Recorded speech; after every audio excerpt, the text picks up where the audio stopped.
नवरंगपुर नामक गांव के पास एक रहस्यमयी जंगल था, जिसके बारे में कई डरावनी कहानियां प्रचलित थीं। बुजुर्गों का कहना था कि जो भी रात के अंधेरे में जंगल में जाता, वह वापस नहीं आता। जो लौटते भी, वे मानसिक रूप से विक्षिप्त हो जाते। रवि, जो एक खोजी पत्रकार था, इन कथाओं की सत्यता जानने के लिए गांव पहुंचा। उसे भूत प्रेत की कहानियों पर यकीन नहीं था। गांव वालों ने उसे जंगल में जाने से रोका, पर रवि अपनी खोज में दृढ़ था। उसने अपना कैमरा उठाया और अकेले जंगल की ओर बढ़ चला। घना जंगल एक अलग ही दुनिया प्रतीत हो रहा था।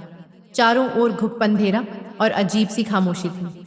अचानक उसे पेड़ों पर अजीब निशान दिखे, मानव पैरों के, लेकिन उल्टे।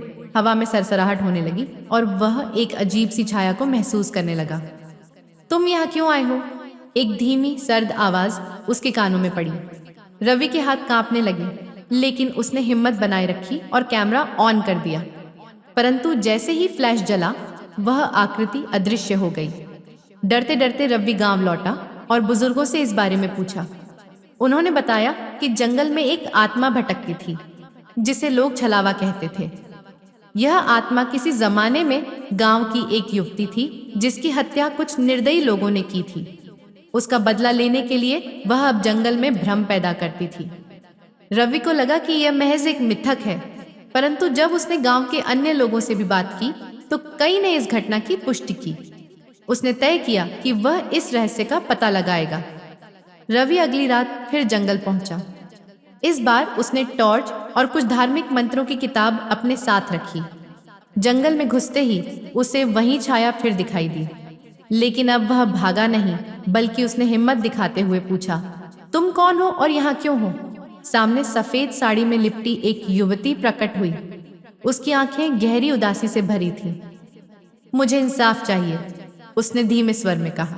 रवि ने गांव लौटकर बुजुर्गों से पूछा कि उस लड़की के हत्यारे कौन थे। धीरे धीरे सच सामने आया कि गांव के कुछ लोगों ने उसकी हत्या कर दी थी। उनकी आत्माएं अब भी जंगल में फंसी हुई थीं। रवि ने गांव के पुजारी की मदद ली और जंगल में जाकर एक धार्मिक अनुष्ठान किया। जैसे ही मंत्रों का जाप हुआ, जंगल में भटक रही दोषियों की आत्माएं प्रकट हुई। उनके कष्टदायक स्वर हवा में गूंजने लगे। जैसे जैसे हवन पूरा हुआ, वे छायाएं विलीन हो गई। रवि ने देखा कि छलावे की आत्मा अब शांत थी। उसकी आंखों में अब तकलीफ की जगह शांति थी। कुछ ही पलों में वह उजाले में परिवर्तित होकर मुक्त हो गई। गांव वालों ने राहत की सांस ली। जंगल की दहशत अब समाप्त हो चुकी थी। रवि ने इस घटना को अपने लेख में दर्ज किया, जिससे लोगों को पता चले कि छलावा सिर्फ एक मिथक नहीं, बल्कि न्याय की पुकार थी। इस घटना के बाद नवरंगपुर फिर से एक खुशहाल गांव बन गया, लेकिन छलावे की कहानी हमेशा याद रखी गई।